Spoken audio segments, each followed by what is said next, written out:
ఈనాటి కార్యక్రమానికి రాష్ట్ర ముఖ్యమంత్రి వర్యులు రేవంత్ రెడ్డి గారికి నా నియోజకవర్గ ప్రజల తరపున హృదయపూర్వక ధన్యవాదాలు తెలుపుకుంటూ, అదేవిధంగా మంత్రివర్యులు రాష్ట్ర మంత్రివర్యులందరికీ అలానే శాసనసభ్యులందరికీ పేరు పేరున ధన్యవాదాలు తెలుపుకుంటూ, అలానే అధికారులకి రాష్ట్ర అధికారులందరికీ పేరు పేరున ధన్యవాదాలు చేసుకుంటూ, ఎన్నో కాలాలుగా భద్రాచలం అంటే ఒక మారుమూల ప్రాంతం, ఉమ్మడి రాష్ట్రంలోనే మారుమూల ప్రాంతం. ఇక్కడ ఒక ముఖ్యమంత్రి గారు వస్తారంటే ఒక దేవుడిగా చూసే రోజులు. అది ఈరోజు మనకు కరువు అయిందని ఈరోజు చాలామంది భద్రాచలం ముఖ్యమంత్రి గారు వస్తున్నారంటే 1000 కళ్ళతో ఎదురు చూస్తున్నారు.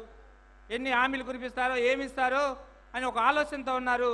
ఈ హామీలన్నిటినీ ఈ భద్రాచలం నియోజకవర్గాన్ని మన ముఖ్యమంత్రి గారు కడుపులో పెట్టుకొని, మంత్రి వారి కడుపులో పెట్టుకొని ఈ నియోజకవర్గాన్ని సస్యశ్యామలంగా చేయాలని, అదేవిధంగా ఈరోజు చేస్తున్న మంచి కార్యక్రమానికి నేను కూడా ఒక ఇంద్రమ్మ ఇల్లులో ఉండి MBBS చదివి MS చదివి ఈ కాడికి చేరుకున్న వ్యక్తిగా ఈరోజు ఇంద్రమ్మ ఇల్లు భద్రాచలంలోనే మొదటి ఈరోజు లాంఛనం చేయడానికి ఆ కన్సర్న్ మంత్రివర్యులకు కూడా ప్రత్యేకమైన ధన్యవాదాలు తెలుపుకుంటూ, ఈరోజు భద్రాచలం ఒక వరంగా, భద్రాచలం ఒక పుట్టిన స్థానంగా ఈరోజు ఎన్నో కాలాలుగా ముఖ్యమంత్రికి ఎదురు చూస్తున్న రోజుల్లో ఈరోజు ముఖ్యమంత్రి గారు వచ్చారంటే భద్రాచలంకి వరాలు వస్తాయని ఎదురు చూస్తున్నారు.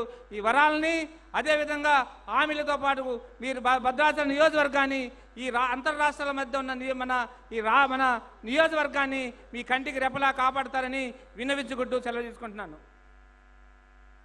Thank you, sir. Now I request